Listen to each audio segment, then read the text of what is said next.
tous, bon retour sur ma chaîne. Alors aujourd'hui, comme promis, je vais illustrer l'analyse des données et l'élaboration de la problématique à partir d'un cas concret, celui d'une patiente hospitalisée en orthopédie.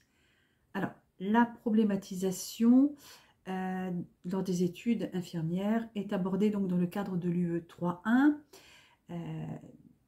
STIFM, donc Sciences et techniques infirmières, fondements et méthodes, et elle est abordée donc au semestre 2. Ce cas concret se passe en orthopédie. Il m'a paru judicieux de prendre un cas d'orthopédie puisque les processus traumatiques sont étudiés dans le cadre de l'UE 2.4 semestre 1. Et le recueil de données que je vais utiliser a été réalisé par une étudiante lors de son stage de semestre 1 en orthopédie. Bien entendu, il ne date pas là du mois de mai ou de juin, il date effectivement du début de ses études, donc plutôt voilà, au dernier trimestre de l'année dernière. Donc j'ai réactualisé un petit peu les dates, modifié les dates pour que ce soit un petit peu plus, ça paraisse plus récent. Bien, avant d'aborder le cas concret de notre patiente, je voulais d'abord vous présenter le plan détaillé d'une problématique.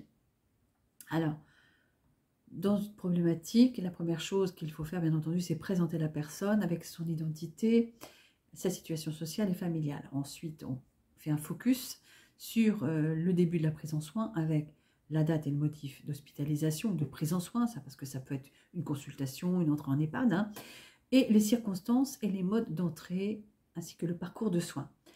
Ensuite, nous avons besoin donc des antécédents, des caractéristiques physiques et psychologiques de la personne.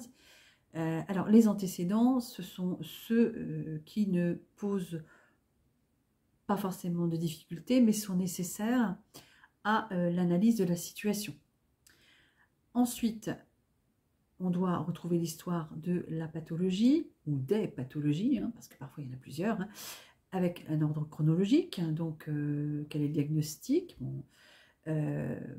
comment est-on arrivé à ce diagnostic, donc quels examens complémentaires ont été vécus par le patient, quels traitements ont été mis en place, que ce soit la chirurgie et les médicaments. Ensuite, quelle a été l'évolution depuis le début de l'hospitalisation, le début de la prise en soins, avec bilan de l'acte chirurgical si c'est de la chirurgie, comment s'est passée la période post-op, quelle réponse la patiente, qu'est-ce qu'elle a été la réponse au traitement mis en place, que ce soit pour la douleur, une éventuelle infection, une décompensation. Quel est le niveau de dépendance de la personne, quel est le bilan de la réadaptation, quand il y en a une, et où en est-on donc actuellement. Ensuite, bien entendu, on doit retrouver donc l'énoncé des problèmes à ce jour, c'est-à-dire le temps, avec une priorisation. Donc, généralement, on commence par les problèmes réels, avec la mise en lien cause-conséquence. Vous vous souvenez, exemple, la douleur au genou droit liée à la réalisation d'une arthroscopie se manifestant par une plainte, une position antalgique, une VA5, etc. Et ensuite, après les problèmes réels, on va trouver des problèmes potentiels ou risques, mis en lien avec les facteurs favorisants. Par exemple, le risque d'atteinte à l'intégrité de la peau lié à l'alitement prolongé ou à la dénutrition. Alors, on peut utiliser des diagnostics infirmiers ou pas. Alors, je reviens sur cette histoire d'ordre entre problèmes réels et problèmes potentiels ou risques. Il peut y avoir des exceptions. Et je pense par exemple à un post-op immédiat d'une intervention qui est très hémorragique. Il est bien évident que dans ces cas-là, le risque hémorragique peut venir en premier avant des problèmes réels. Donc, il faut bien se resituer dans le contexte. Et bien entendu, toute problématique se termine par le devenir à court, moyen et long terme, avec par exemple une date de sortie si elle est prévue, et le traitement et le suivi après la sortie d'hospitalisation. Alors, voyons maintenant le cas de cette Madame D, hospitalisée donc en orthopédie. Alors, voyons d'abord son identité. Madame D est née le 6 avril 1955, elle a donc 67 ans. Elle demeure à Bay dans le sud de l'Eure. Elle est mariée depuis 42 ans avec un agriculteur en retraite. Madame D est elle-même retraitée. Elle a été chef de ligne dans une entreprise de lessive pendant 35 ans, dans une usine, et cette activité a été génératrice de stress et de pression, d'où une anxiété importante tout au long de sa carrière.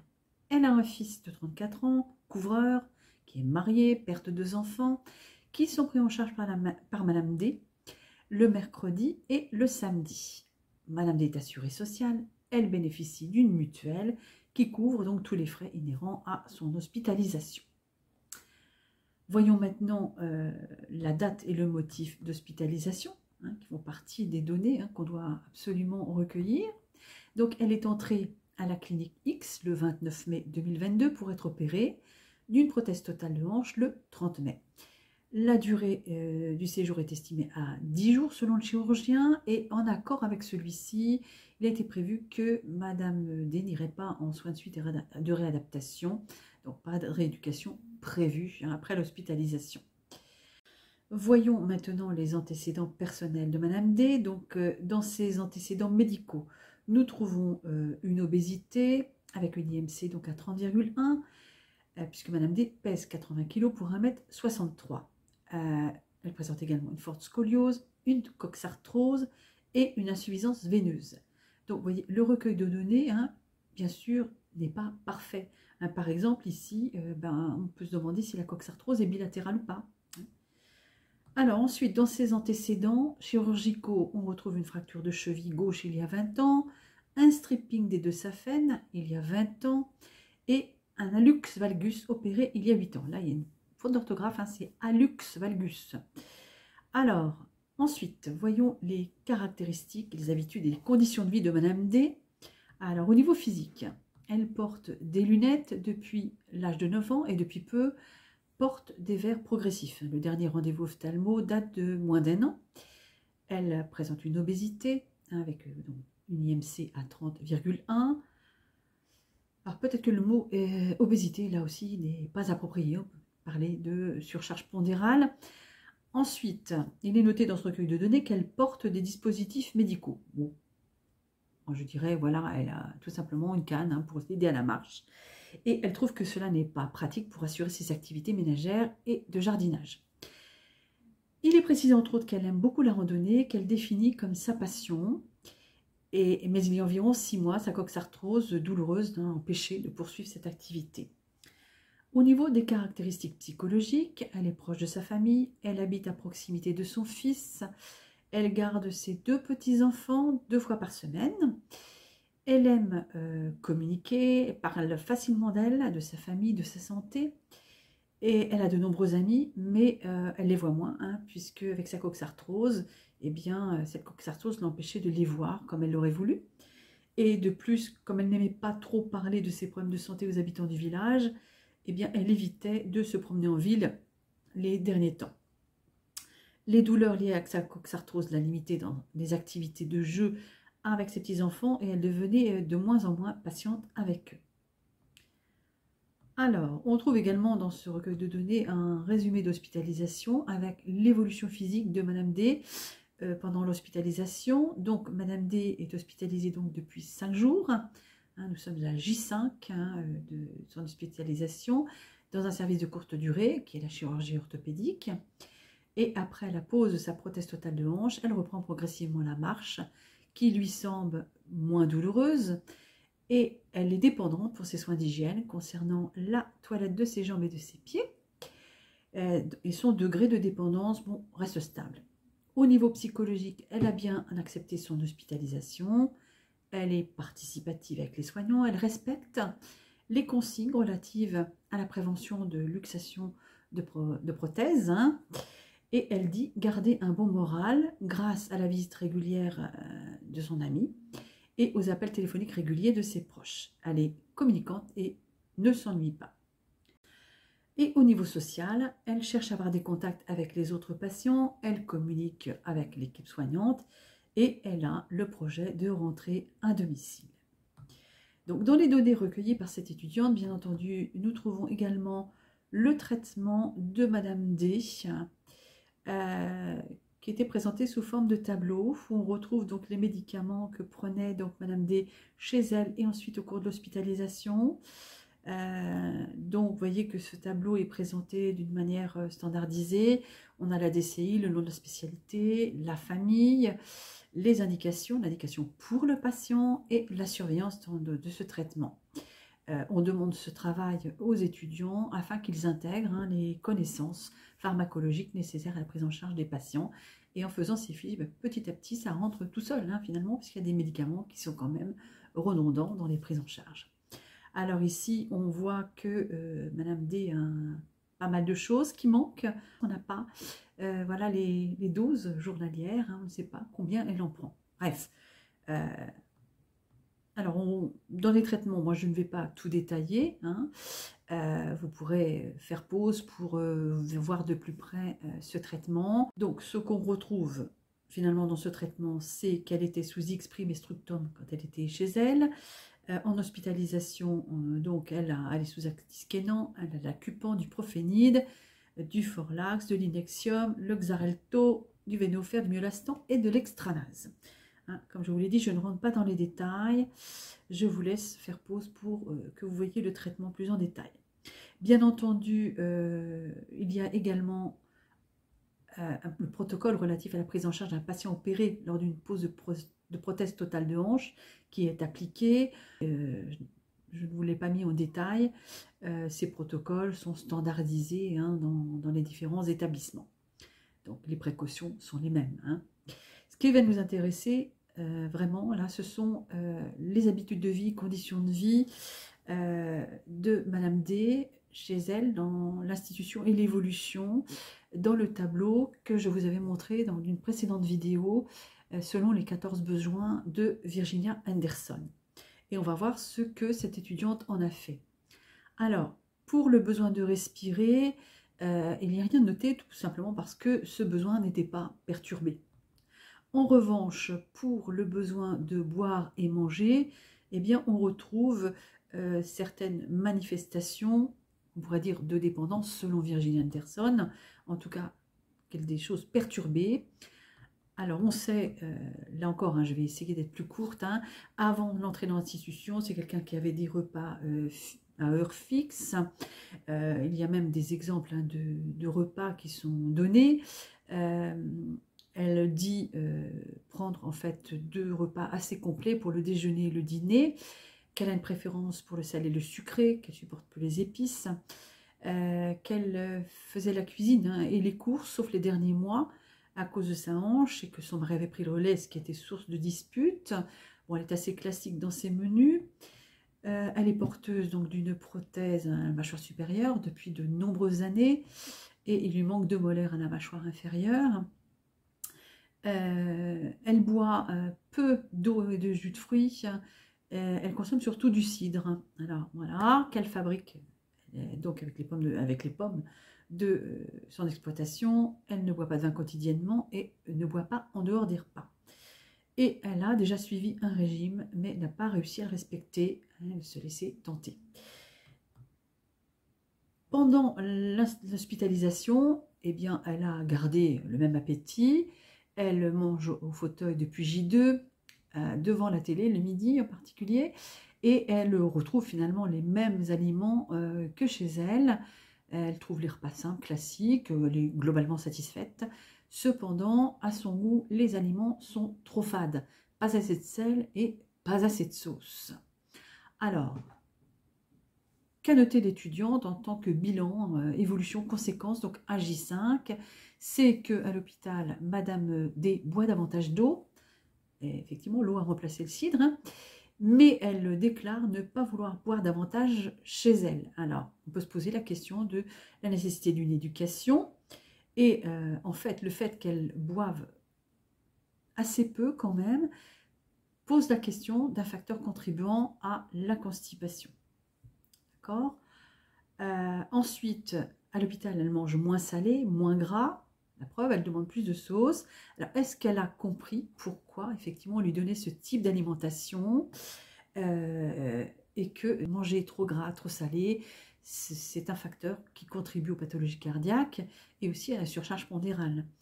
Alors, autre fait important, c'est que juste avant son entrée, elle cuisinait moins et elle ne faisait plus les courses.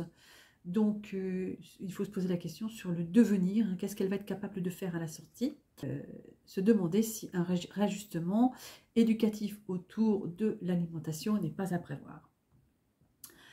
En ce qui concerne le besoin d'éliminer, alors avant son entrée, hein, à domicile, il n'y avait pas d'incontinence, pas de rétention, elle avait des épisodes de constipation qui étaient non traités, hein, médicalement, et comme elle était gênée avec sa hanche, elle avait un seau hygiénique dans sa chambre. Dans l'institution, elle a eu une sonde vésicale pendant 2 jours, hein, après l'intervention, l'anesthésie générale, hein, afin d'éviter la rétention urinaire. Et elle a présenté une constipation avec une absence de sel pendant 4 jours. Il ne faut pas oublier que Madame D est sous morphine, qu'elle a été en décubitus dorsal prolongé. Et donc cette constipation a été traitée par du Forlax qui a été efficace, hein, et a entraîné de nombreux gaz et sels. Alors l'accès aux toilettes de plus est difficile avec elle puisqu'elle a un déambulateur qui est encombrant et elle cède donc au WC d'un réhausseur et des barres. Alors on peut se demander si effectivement ces dernières données n'auraient pas plus dû figurer dans le se mouvoir. Bon, c'est pas grave, l'essentiel c'est qu'on ait ces données. Alors, qu'en a déduit l'étudiante, c'est que Madame D buvait davantage d'eau. Bon, on aurait dû le retrouver plutôt dans Bras et Manger, mais on sait que bien boire a un impact sur le transit et que logiquement, donc sa constipation, le problème devrait se régler, son transit devrait s'améliorer à l'arrêt des morphiniques et avec la mobilisation. Néanmoins, je serais tentée de rajouter que là, on commence à voir se profiler donc un risque, qui est le risque de constipation, parce que pour l'instant, elle se mobilise, mais c'est encore difficile, elle a encore une mobilité relativement réduite. Et elle est toujours sous morphinique. Hein. Alors, en ce qui concerne se mouvoir et se maintenir en bonne posture, alors avant l'entrée donc à l'hôpital, eh bien, elle avait une motricité qui était donc douloureuse du fait de sa coxarthrose, ce qui a donc eu un impact sur son autonomie. Elle a réduit ses activités, donc elle n'avait pas de kiné à l'époque. Elle avait aussi du mal à accéder à sa chambre qui est située au premier étage. Ça, c'est une donnée importante. Et elle utilise parfois les cannes donc, pour se déplacer afin de limiter la douleur, hein, puisqu'elle limitait l'appui, et aussi avoir un meilleur équilibre. Alors, que se passe-t-il depuis qu'elle est à l'hôpital? Eh bien, elle reste dans sa chambre la plupart du temps, sauf pour accompagner une amie qui lui rend visite tous les jours et pour ses séances de kiné. Le kiné donc lui apprend à marcher avec un déambulateur et elle doit, à J6, donc marcher avec des cannes. Néanmoins, son périmètre de marche reste limité. Elle a bien sûr le droit de se lever, elle a le droit à l'appui et au fauteuil. Après, donc, l'éducation par les soignants. Hein, et elle porte également des bas de contention posés avant le lever. Et elle devra les porter durant 1 mois. Ce qui ne la réjouit pas parce que ça lui donne chaud. Donc, elle arrive à rester debout environ 15 minutes. Sa marche ne pose pas trop de problèmes, elle a un bon équilibre, mais elle reste douloureuse et se fatigue très vite. Alors, qu'en déduit l'étudiante? Eh bien, les douleurs diminuent, son périmètre de marche progresse, mais il reste un risque de chute important. Alors, la question qui se pose aussi, c'est l'absence de rééducation prévue après sa sortie. Est-ce qu'il n'y a pas un risque de régression ou de retard dans sa récupération, hein? Alors, ce qui est à retenir, bien entendu, et ça l'étudiante l'a bien vu, c'est la dépendance physique qui est augmentée, hein, avec ce problème. Et là, on est qu'à J5 de la pose de prothèse, donc cette dépendance physique est encore là. Alors, que se passe-t-il donc à J5 de cette pose de PTH? Eh bien, on a le risque de luxation qui est existant. Ça, l'étudiante ne l'a pas forcément noté.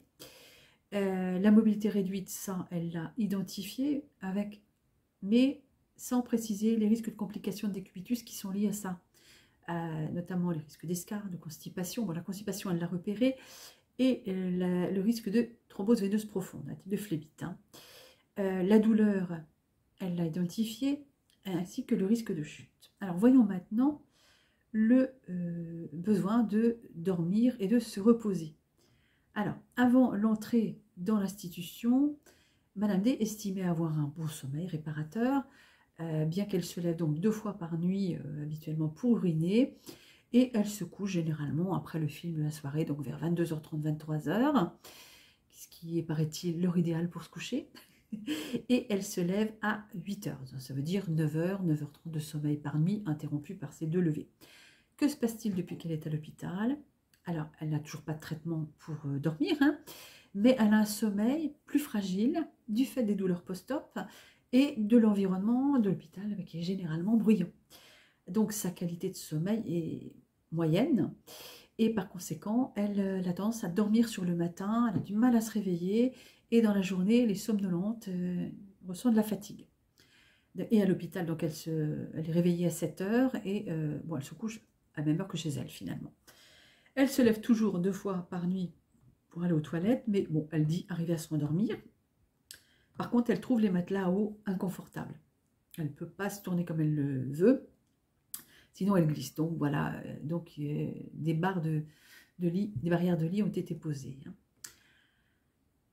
Ensuite, donc, qu'a trouvé l'étudiante en termes de bilan d'évolution et conséquences? Eh bien, elle a bien repéré donc la diminution de la qualité de sommeil, a priori temporaire, car normalement les douleurs, bien entendu, sont censées diminuer avec le temps. Mais bon, un sommeil perturbé dans l'établissement, avec une somnolence dans la journée. On se pose la question donc des conséquences. Et elle évoque également le retour à domicile, puisque le fils a prévu d'installer un lit dans la salle à manger afin de lui éviter de monter à l'étage. Et entre autres, ensuite, le kiné lui a fait part de l'intérêt de poursuivre une activité pour continuer à se rééduquer. Alors, la question se pose de sommeil sera-t-il meilleur quand elle sera chez elle? C'est une grande question. En tout cas, à J5, ce qu'elle présente, et ça l'étudiante l'a bien repéré, c'est une fatigue permanente. Alors, moi je dirais qu'en lien avec cette fatigue et cette somnolence de la journée, eh bien, il y a un risque de chute accru. Et on peut se poser aussi la question de l'origine de cette fatigue. Moi, j'ai bien ma petite idée. Se vêtir, se dévêtir. Alors, avant l'entrée, il n'y avait pas de problème. Depuis qu'elle est à l'hôpital, bon, elle change de vêtements tous les 2 jours, les sous-vêtements tous les jours, et elle a besoin de l'aide d'un soignant pour mettre ses bas de contention. Donc, bilan, bon, reste la difficulté pour les bas de contention, donc qui cadre avec la dépendance partielle. Et je dirais même que quelqu'un qui a moins de difficultés a souvent du mal à mettre les bas de contention.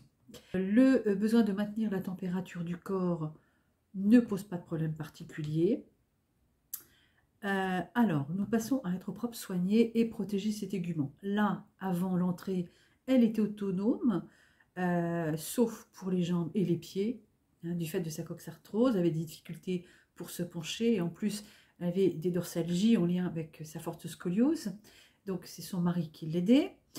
En ce qui concernait les soins d'hygiène, elle prenait une douche par jour, bien que l'accès à la salle de bain était difficile en raison d'une marche, et donc l'hygiène des dentaires 2 fois par jour, matin et soir. Que se passe-t-il depuis qu'elle est à l'hôpital et où en est-on à J5? Elle est autonome pour l'ensemble de sa toilette, mais toujours effectivement a toujours besoin d'aide pour les jambes et les pieds. Et elle fait sa toilette au lavabo, mais elle ne peut pas rester longtemps debout, donc besoin d'une chaise dans la salle de bain. Et l'hygiène dentaire, eh bien c'est tous les soirs. Bon, voilà. De plus, il a été constaté que ses talons étaient rouges et chauds, donc d'où la raison de la pose de matelas à eau, en prévention donc des escarres. Et l'aide à la toilette, enfin elle le manifeste, l'aide à la toilette par les soignants ne l'a pas trop dérangée, hein, du fait qu'elle sait que c'est leur métier, qu'ils font ça tous les jours, mais avec les soignants ça va, elle n'aurait pas aimé que ce soit quelqu'un de sa famille ou de ses amis. Alors, quel est le bilan à J5? Donc, notre étudiante donc, a bien repéré l'augmentation de la dépendance pour la toilette au niveau des jambes et des pieds. La difficulté à rester debout, et donc elle passe beaucoup plus de temps assise ou allongée, d'où le talon rouge. et l'absence de douche et de shampoing pendant une semaine.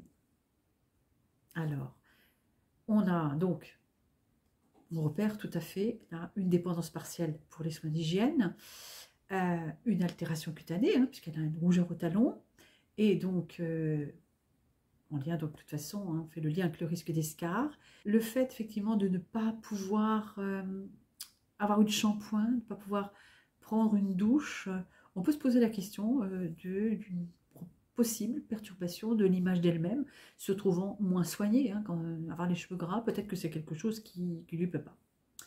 Alors, éviter les dangers, notre étudiante n'a rien noté.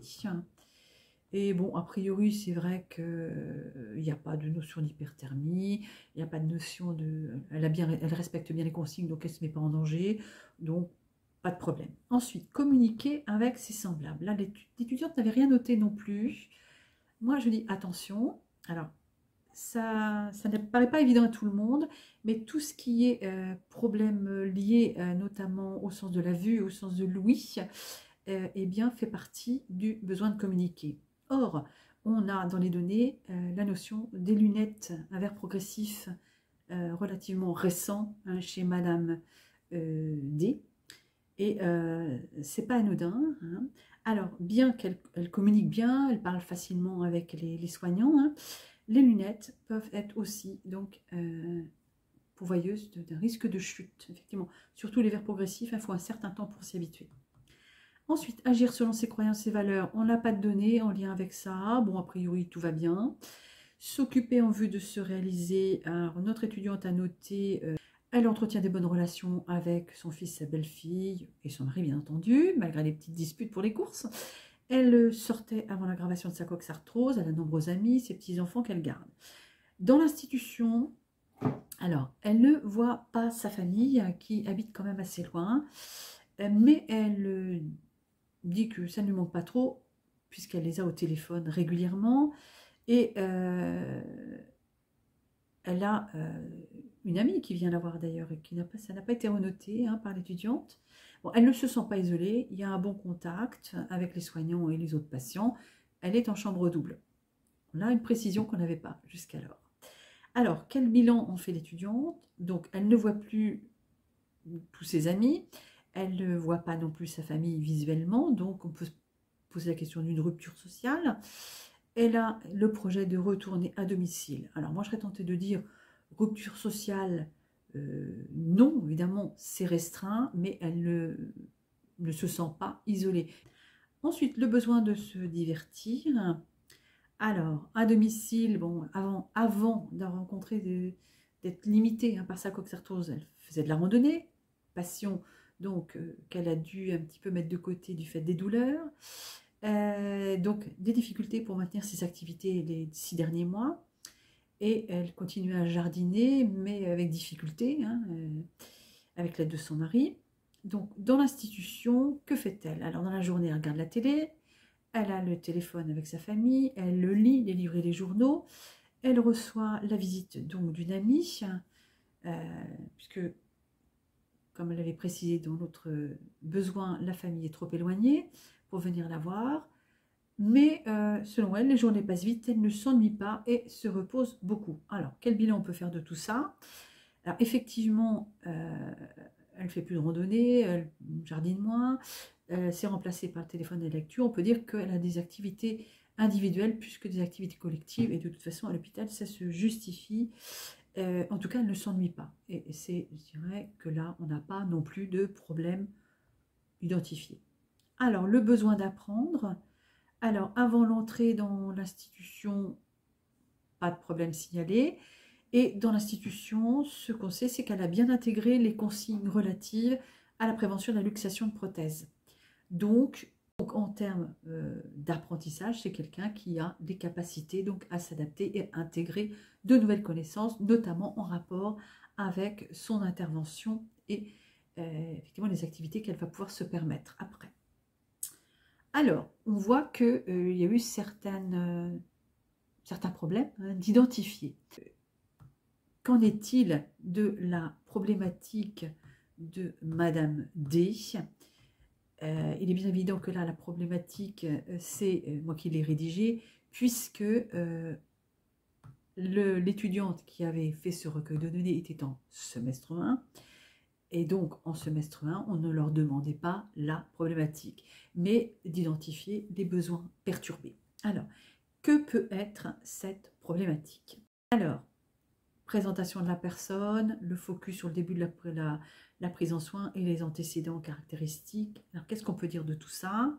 Eh bien, simplement que Madame D, retraitée, mariée, un fils, de petits-enfants, est entrée donc dans le service de chirurgie orthopédique pour la pose d'une prothèse totale de hanche, le temps, hein, c'est vrai que là, je n'ai pas mis la date, hein, donc motivée par une coxarthrose douloureuse et invalidante depuis 6 mois. Donc, dans le cadre d'une hospitalisation programmée. Elle est assurée sociale, elle bénéficie d'une mutuelle qui couvre les frais inhérents à son hospitalisation. Et donc, au moment de la présentation, donc, Madame D est à J5 de son intervention chirurgicale réalisée sous anesthésie générale. Alors, histoire de la maladie, alors, en évolution dans l'institution. Alors, c'est une hospitalisation programmée, donc on ne va pas non plus s'étendre. Là, tout ce qu'on peut dire, effectivement, c'est que l'intervention et les suites opératoires immédiates ont été favorables, tout simplement.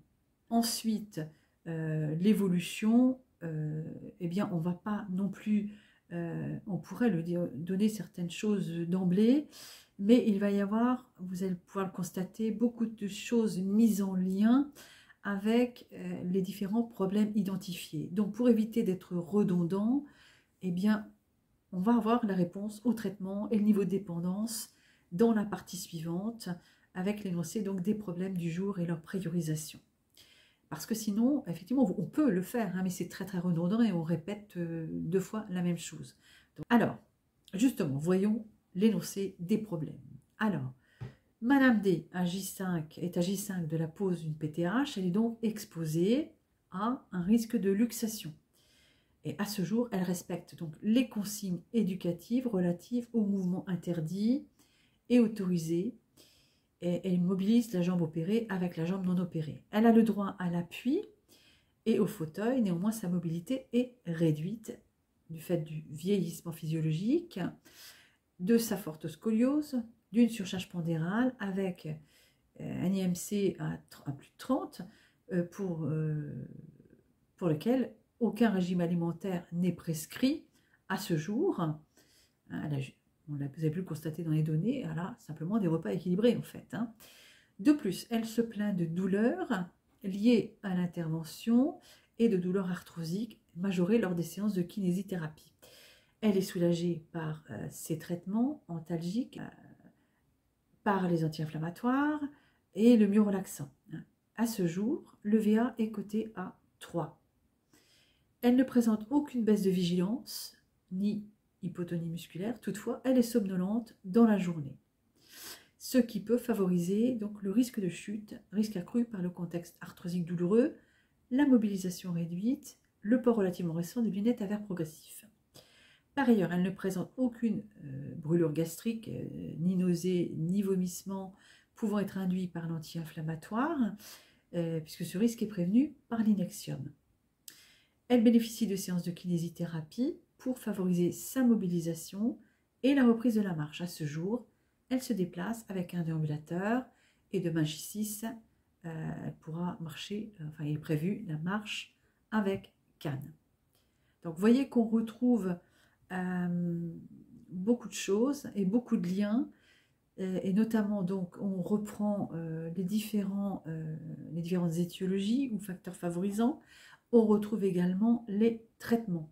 Donc on a à la fois les problèmes infirmiers, du rôle autonome, mais aussi des problèmes connexes, souvenez-vous, notamment avec les traitements. On n'a pas terminé avec Madame D. Alors néanmoins, sa mobilisation reste réduite, d'où un risque de complication de décubitus à type d'escar, donc risque majoré par la surcharge pondérale qui peut donc favoriser notamment la macération.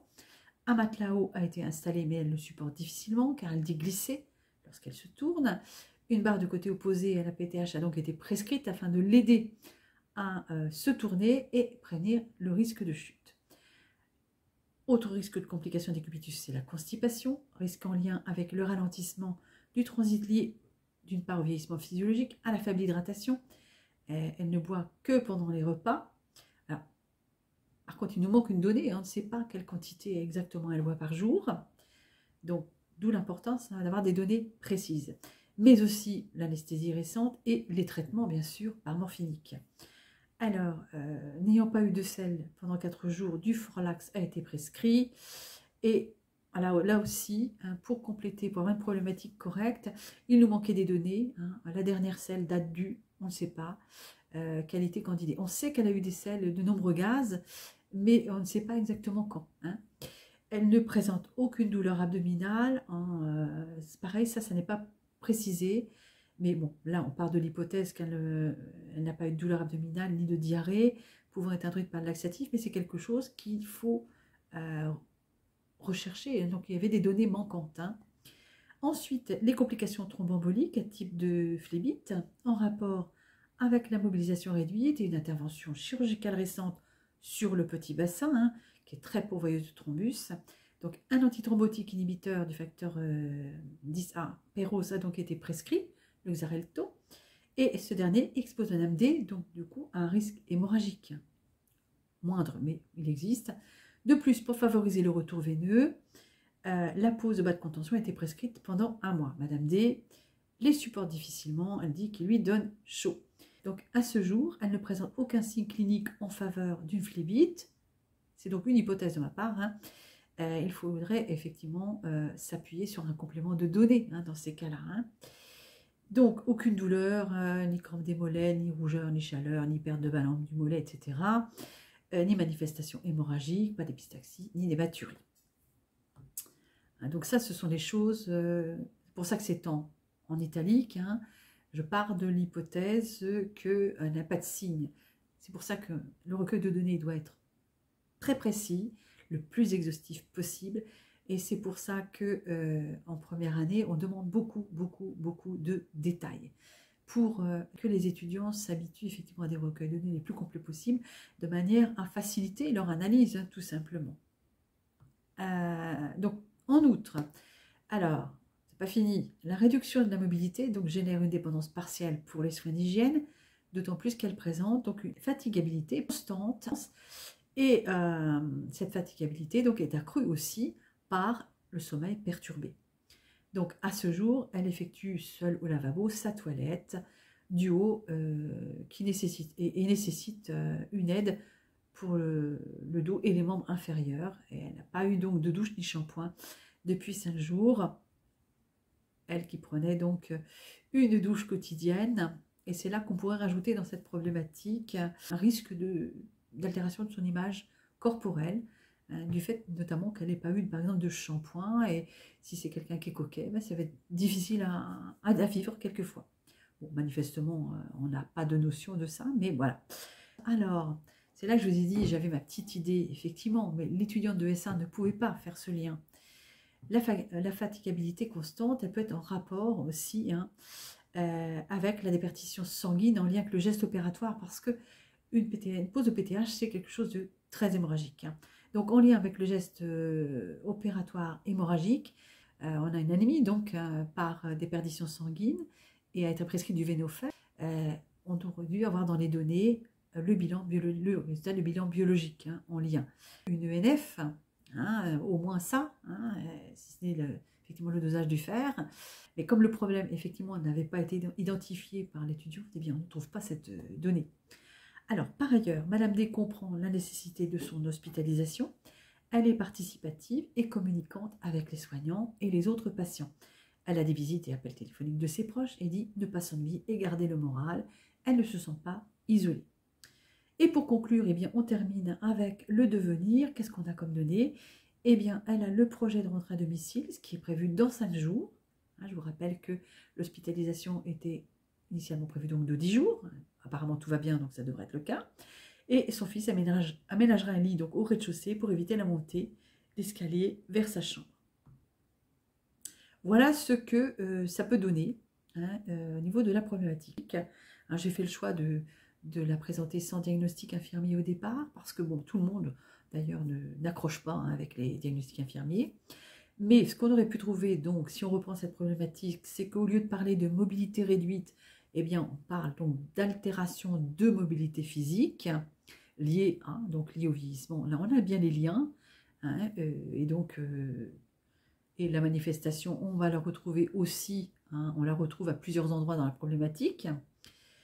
J'ai entouré aussi la douleur, parce que la douleur est un diagnostic infirmier.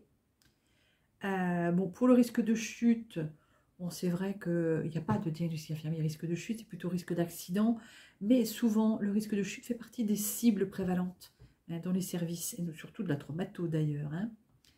Ensuite, on parle donc des risques d'escarres. Donc, si on veut parler en termes de diagnostic infirmier, on parlera plutôt de risque d'atteinte à l'intégrité de la peau et des tissus même, hein, donc un type d'escarre. Ensuite, la constipation, ben oui, c'est un diagnostic infirmier, hein. Ensuite, on a évoqué la complication thromboembolique. Je tiens à préciser qu'il s'agit donc là d'un problème connexe, d'accord.